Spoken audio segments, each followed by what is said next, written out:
अंधेरी रात थी और जंगल में भयानक सन्नाटा पसरा हुआ था। बूढ़ा कुत्ता जिसका नाम शेरू था अपनी पुरानी और टूटी हुई झोपड़ी के बाहर बैठा था। उसकी आंखें अधखुली थीं, लेकिन कान हर आहट पर चौकन्ने थे। वह पिछले कई दिनों से बेचैन था। उसकी बेचैनी का कारण था पास की नदी का सूख जाना। पूरा जंगल प्यास से तड़प रहा था। जानवर एक एक बूंद पानी के लिए भटक रहे थे। शेरू भी बूढ़ा हो चला था और इतनी दूर पानी की तलाश में जाना उसके लिए मुश्किल था।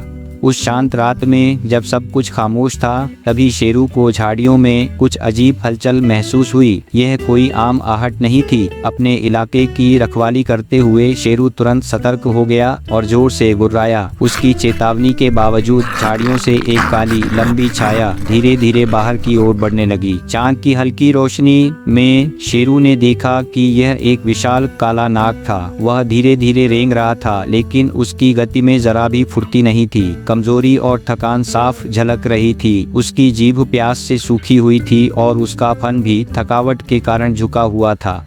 उस नाग को बेबस पड़ा देख शेरू को अचानक अपने बचपन की एक कहानी याद आ गई। उसकी माँ ने उसे हमेशा सिखाया था कि सांप बहुत धोखेबाज और खतरनाक होते हैं। उन्होंने चेतावनी दी थी कि उन पर कभी भरोसा नहीं करना चाहिए और उनसे हमेशा बचकर रहना चाहिए। माँ की ये बातें उसके कानों में गूंज रही थीं। इस गहरी दुविधा में फंसे शेरू ने एक पल के लिए अपनी आंखें बंद कर लीं। वह अपनी बेतहाशा प्यास के बारे में सोच रहा था और उस कमजोरी के बारे में जो उसके पूरे शरीर में धीरे धीरे फैल रही थी। उसका गला बुरी तरह सूख रहा था, लेकिन जब उसने अपनी आंखें खोलीं तो उसे एहसास हुआ कि इस कमजोर नाग से उसे कोई खतरा नहीं है। ये नाग भी उसकी तरह ही बेबस था और शायद उससे भी ज्यादा प्यासा था।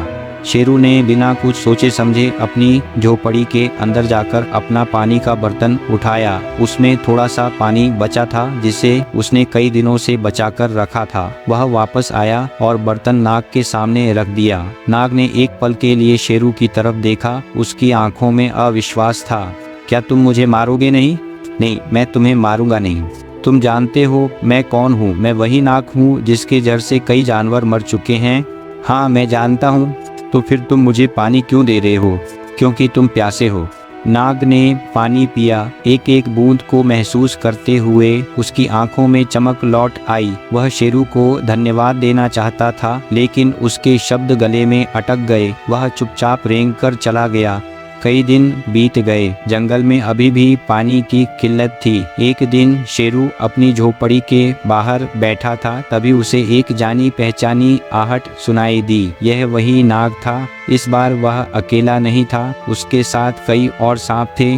शेरू के मन में डर बैठ गया। उसे लगा कि नाग धोखा दे रहा है और अब वह उसे मारने आ रहा है। वह अपनी जान बचाने के लिए भागा, लेकिन नाग ने उसे रुकने के लिए कहा, डरो मत दोस्त, मैं तुम्हें मारने नहीं आया हूँ। तो फिर नाग ने अपना सिर उठाया और कहा, मैं तुम्हें उस जगह ले जाने आया हूँ जहाँ पानी है। शेरू ने देखा नाग और उसके साथियों ने मिलकर दूर पहाड़ियों के पास एक जगह खोजी थी जहाँ पानी था। नाग ने शेरू को रास्ता दिखाया। शेरू ने पानी पिया और अपनी जान बचाई। उस दिन शेरू को एक गहरी बात समझ आई। उसने जाना कि नाग ने केवल अपने किए गए उपकार का बदला नहीं चुकाया, बल्कि उसने कृतज्ञता का एक अनमोल पाठ भी सिखाया था। यह कहानी हमें सिखाती है कि सबसे बड़ा उपकार वही है जो बिना किसी स्वार्थ या बदले की भावना के किया जाए। ऐसा उपकार हृदय की सच्चाई से निकलता है और ब्रह्मांड में एक सकारात्मक ऊर्जा फैलाता है। इस कहानी का सार यही है कि जब हम निस्वार्थ भाव से किसी की मदद करते हैं तो वह अच्छाई एक चक्र की तरह घूमकर हमारे पास वापस जरूर आती है। हो सकता है कि वह मदद किसी और रूप में या किसी और के जरिए हम तक पहुंचे, लेकिन वह कभी व्यर्थ नहीं जाती। नैतिक शिक्षा, दयालुता और उपकार ऐसे बीज हैं जो कभी व्यर्थ नहीं जाते। जब आप बिना किसी स्वार्थ के किसी की मदद करते हैं तो उस मदद का फल आपको जरूर मिलता है। यह फल शायद तुरंत न मिले, लेकिन सही समय आने पर यह आपके जीवन को खुशियों से भर देता है। इसलिए हमेशा दूसरों की मदद के लिए तैयार रहें।